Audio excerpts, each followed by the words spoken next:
There's something we've talked about many times. We call it the pain-pleasure pendulum. And when you swing that thing all the way to hell no, you are more willing to swing it all the way to hell yes. But this is why it's very hard to make a new decision if you're not in pain yet, unfortunately.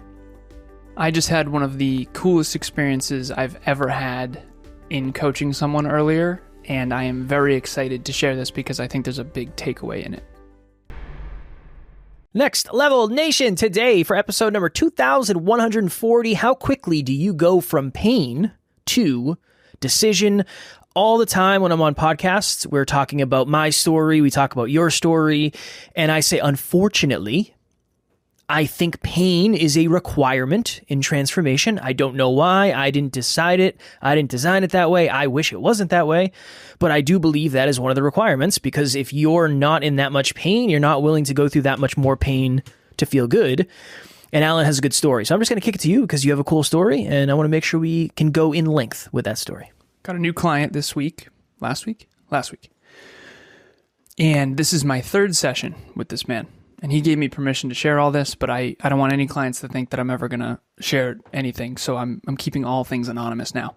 But you know who you are, brother. This was fucking hilarious. So this was earlier today. We're on a call. And first of all, he's 3 days into tracking. Set him up with a tracker. Boom, boom, boom. I was like, awesome.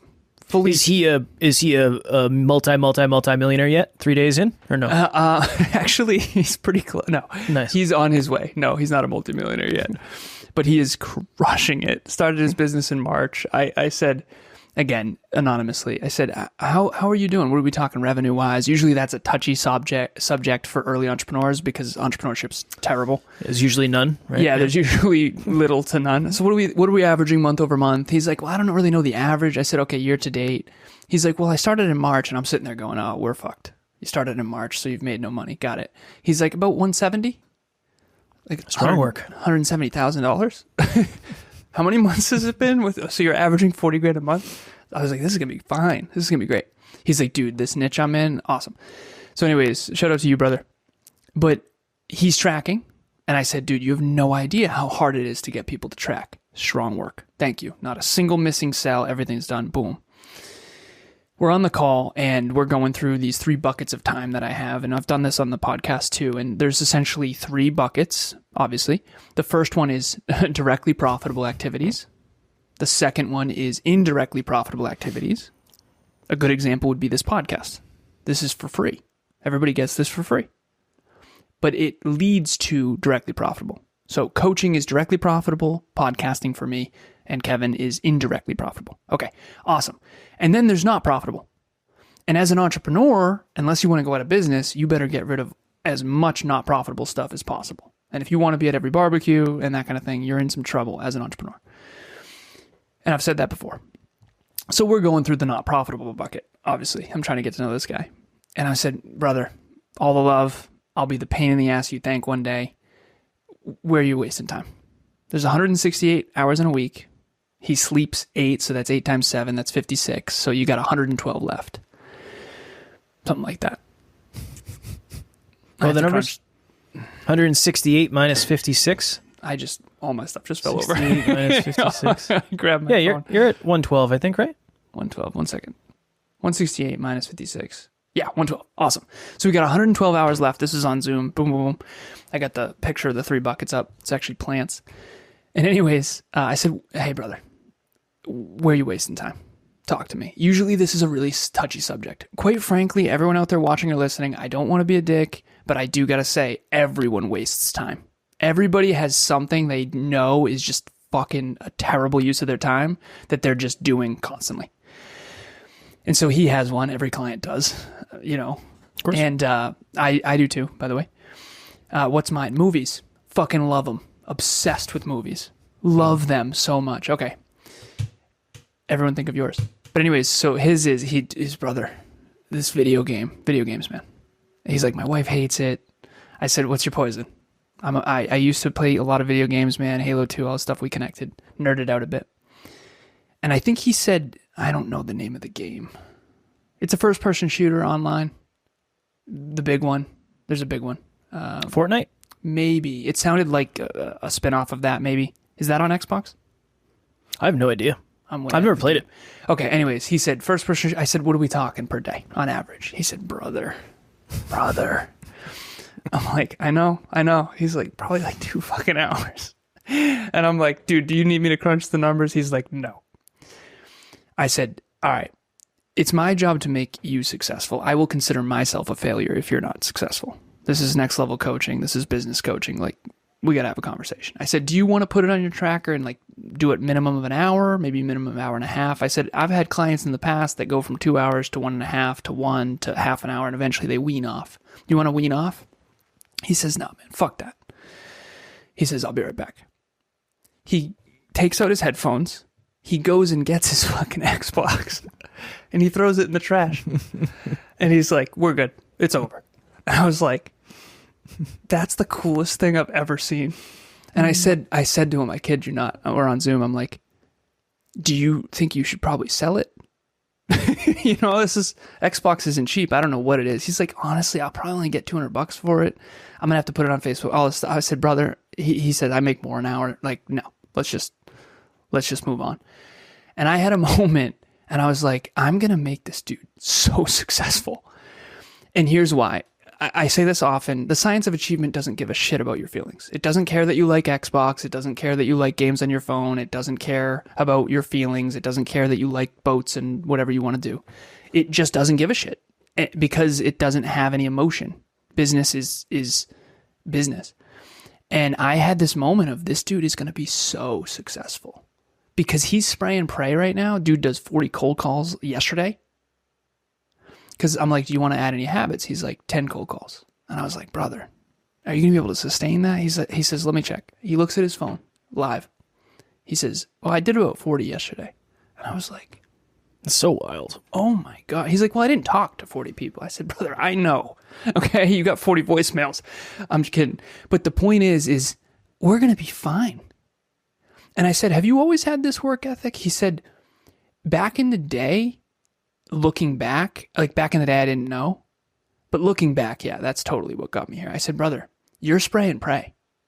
We're going to crush it. What does that mean? Most people probably don't know what that means. Yeah, it means you're basically running. So in a video game analogy, if you're playing Call of Duty or another first-person shooter, you're just running around with a gun, shooting blanks. It's like hunting, but you don't know what you're hunting for. Yeah, just hoping to hit something. Hoping to hit something. And I said, I'm going to make you a fucking sniper. And he said, done. Awesome. And the point of this for all the listeners, rather than me just rehashing this awesome moment, is there are some people that it would have taken 6 months to make that change. It took this dude 6 minutes. He will dominate. I'm certain. When you say, so this is how quickly do you go from pain to decision? You essentially created, I don't want to say you created the pain. Why didn't he do it sooner? Because when you told me, you said he was talking about like, yeah, I know, I've been fucking up for a minute. I've been trying. I know. Why would it have taken 6 months, and why did it only take 6 minutes? I think this is the reason, and I'm not certain, but number one, we did the 5-pointed star. Everyone this dude is around is an achiever. And now that I'm in his corner too, he compares up. And it's good to compare up if you have high self-belief, which he does. And now that I'm in his corner, I think what created pain is he saw how I operate. He's seen my systems. He knows now that he's winning, but he's winning by spray and pray.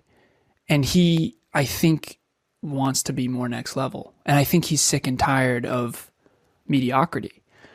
And so when you're around someone who makes you, and he handles me very well, we don't butt heads or anything, and a lot of guys I struggle with, but I think I probably coach maybe 1/3 men and 2/3 women, I think. I'd have to look. But what I think happens is you get around someone who makes what you're doing look like child's play, and it makes you uncomfortable on the ego level. And some people respond very positively to that. He does.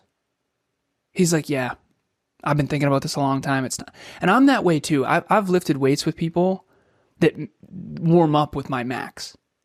That's good for me. That's like the next day I'm so fucking motivated. It's unbelievable. That's not how everyone is. That's how he is, I can tell. And he just needs to be around more next level people. He's big fish, small pond, and he knew that. And that's why he's paying for coaching. You pay to be around someone who makes what you do look like child's play. Now, he's crushing it, and I'm proud of him. But when it comes to execution and focus and all that kind of stuff, and I know he wouldn't mind me saying this, it's not close. And I think that that's why you get a coach. You're supposed to get a coach who's way more dialed in than you, so that you had a fitness coach that would eat you, and that was of benefit. Statistically, he's statistically one of the best in the world. Yeah. Right? Like way better than me. Way better. Why was that good for you? Because I think that's the conversation. Couple things. One, I was very confident in fitness already. So him being drastically better than me did not mean I was bad. I didn't internalize it. That's one. And then number two, I knew he knew. You get advice all the time from people who don't know. Mm-hmm. Right? I mean, I remember when I was a younger man, when I was a teenager, there'd be these old dudes who used to try to tell me how to exercise. That was the worst. It was the worst. I would pay money to see them do that with you. Well, here's the thing. At the time, I didn't really know what I was doing. So I was probably very receptive to it, and I probably just appreciated that anybody cared. That hasn't happened to me, and I couldn't tell you the last time somebody came up and gave me feedback. Watching people try to coach you who don't have the ground. That is your favorite thing. That is your favorite thing. It is one of my least. No, I get it. I appreciate it. Well, I want to be kind. Yeah, I want to be right. I want to be kind. But there was it happens all the time. Like, well, have you ever thought of maybe kind of approaching the speaking from? It's like, thank you, I appreciate it. Thank you. I actually coach people on how to speak, but thank you. I appreciate it. I appreciate that so very much. But I do. I don't want to be toxic. I want to be nice. What are you thinking in your head? You're just unaware of. I know you're trying to add value, but I think a piece of it is also you want to feel good. So there's something to it. Like you want to leave this conversation thinking that you delivered something to this conversation. And I appreciate the fact that that is what you're doing, but this ain't it. There's many categories that I don't know. There's many categories that I don't know. Teach me one of those. I'm not going to teach you how to parent. I'm not going to teach you how to parent. I don't know anything about it. How delusional, how arrogant would I have to be like, Alan, have you ever, when you have children, have you ever rocked little Jeffrey in a certain way? Little Jeffrey. Have you ever? I'm not naming my child Jeffrey. No? That's funny. No, definitely not. Oh, okay. No, I'm not a fan of the name. Maybe Kevin? I would fucking never do that.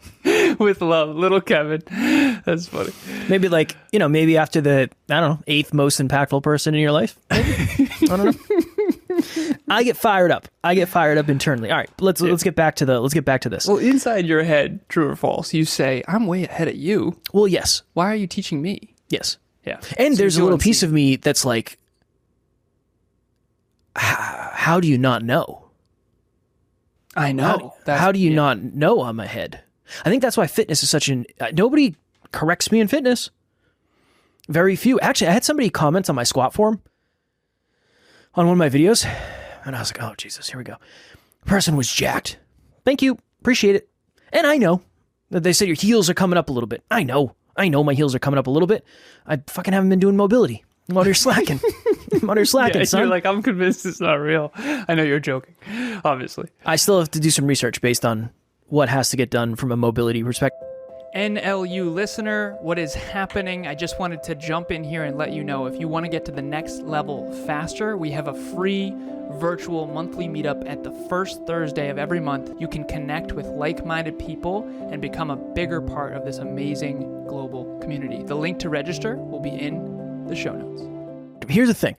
I was doing ROMWAD every day before the gym for a long time. Then I read and researched and learned that type of stretching is not good before weight training because it lengthens the muscles, which actually stiffens the muscles, and that's how you get injuries. And I was like, interesting. And then I just never replaced it with anything else. Like, fuck it. I'm just going to do nothing then. So we're going on 6 months of no mobility. Feel the best I ever have, honestly. Okay, I'm very honest. I feel the best I ever have. No one listened to a word he said for the last minute and a half. Listen to it, just don't practice it. Yeah, listen to mobility. it, just don't practice it. Do mobility. So the point of this episode is, how quickly do you go from pain to decision? Yeah. And your question was, why did he suddenly make that? I think it really comes down to he already was right there. He was already in enough pain to where he had been, his wife was annoyed by it. He was annoyed by it. We all are annoyed by ourselves all the time. Like, we don't admit it because it's a status hit, but internally, your highest self is saying, what the fuck, man? Why do you keep doing this? And he just, all I had to do is give him that little push. Brother, you already know what I'm going to tell you. Okay, let's crunch the numbers for the listeners. 2 hours a day. Let's do this real quick. 2 times 365. 7:30. No. Dude, ready? 7:30. 91 8-hour shifts. 3 months. More than that. 91 8-hour shifts.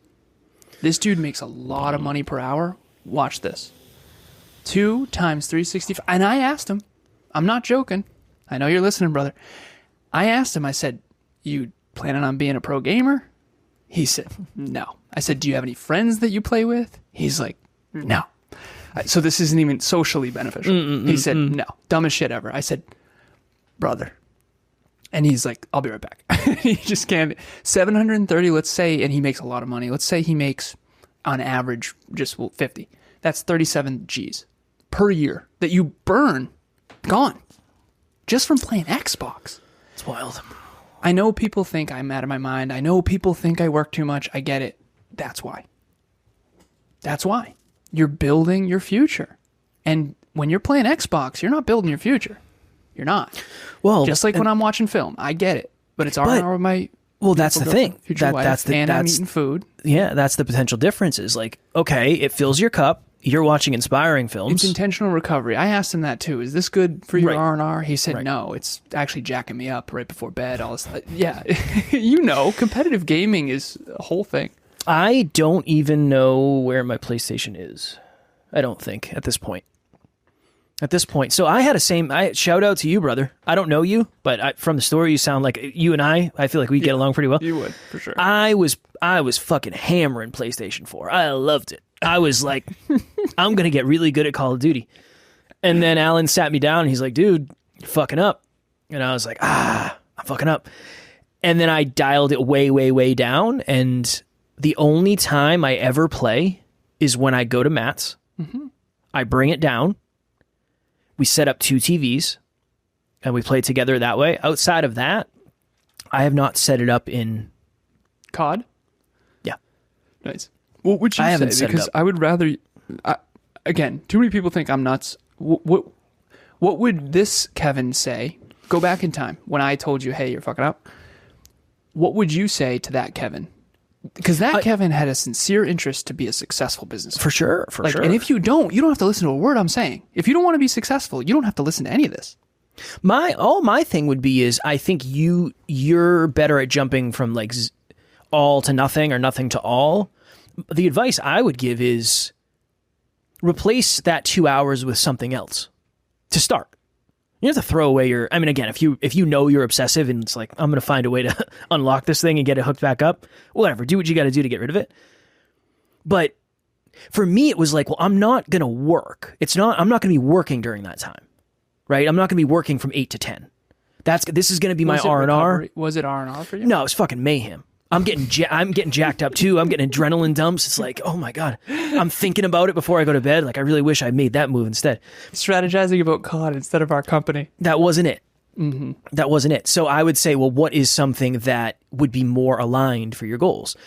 Go lay in bed. Okay, you want to watch Netflix? Go start there. And then do that with your wife.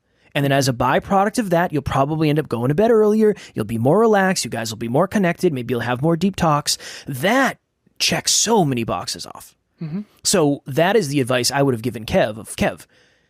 I'm not saying you have to dump Xbox and go sit in the office from 8 to 10. I'm not saying that. You're already grinding your face off. But do something more constructive. Nice. And stop fucking kidding yourself. It's not constructive, Kev. Nice. Brother. Nice. Yeah. You know, it's not that constructive. Rationalization, I call it rationalize. It's rational lies.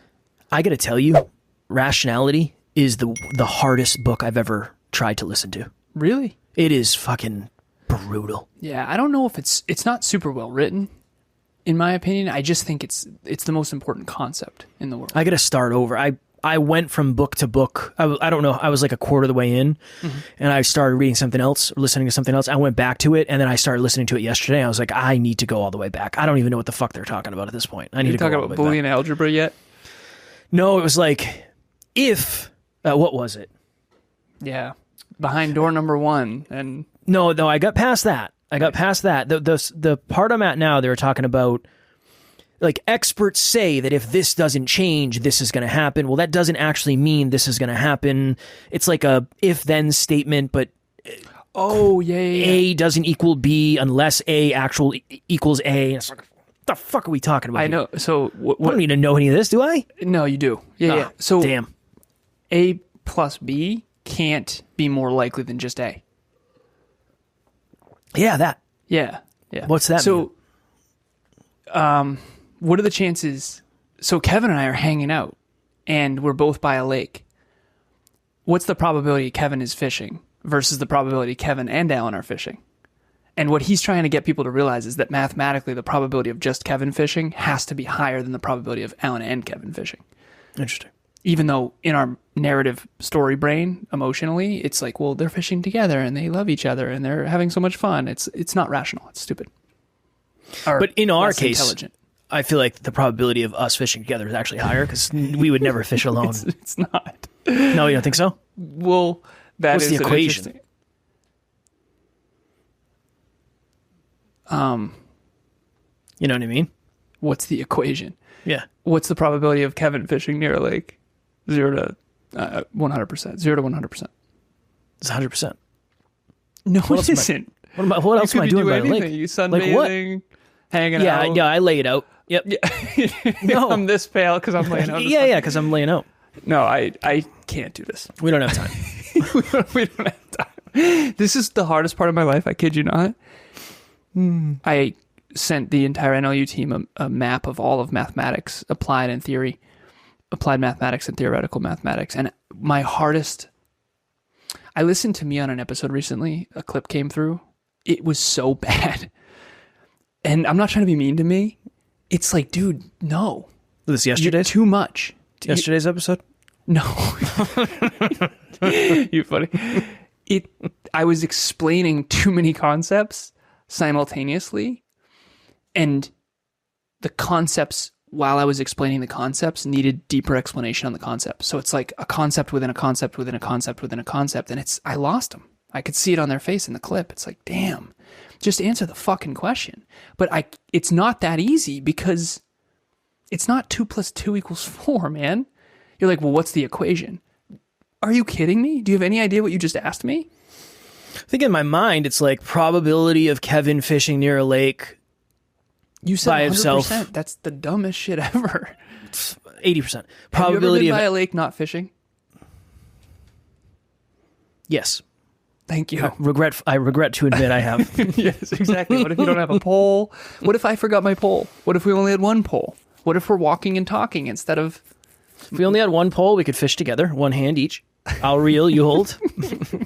All right, what's your next little lesson? Read Rationality if you haven't read it yet. I promise. Worst read of all time, but very valuable. Speaking of being rational, you are going to be rationally late if we don't get off here. What is the next level lesson for you, sir? There are intelligent choices you can make that will automatically increase the probability of your future being far better. And you know it, and I know it. And if you're like him and you bite the bullet, what's the one thing you can do now that solves 1,000 future problems? For me, it was quitting drinking. For him, it was quitting drinking 7 years ago and then quitting Xbox 7 minutes ago.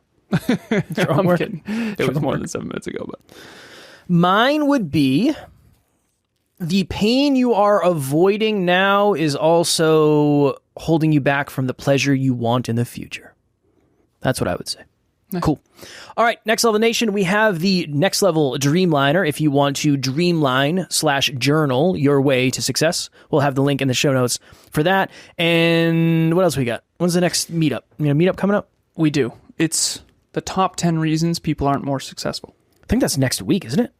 Next Thursday. Next Thursday, which is the first? It's not next Thursday. Sorry? No, I it's lied. not. Yeah. No, it's the 7th of August. Okay. The link will be in the show notes. The top 10 reasons people aren't more successful. Statistically speaking, a lot of people are not achieving their goals and dreams. Don't be one of those people. I've got you. We've got you. I'm excited. Please join us. It's free. The registration link will be in the show notes. And if you are sick and tired of allowing yourself to not change and keep telling yourself a story that you change, in coaching, it's my job to help you make the changes you want to make, just like that story earlier. It's unbelievable what your future can be when you make these really important decisions. And when you have someone in your corner, every fighter needs someone in their corner really pushing them. Boom. All right. As always, we love you. We appreciate you. Grateful for each and every one of you. At NLU, we don't have fans. We have family. We'll talk to you all tomorrow. Keep it next level. Next Level Nation.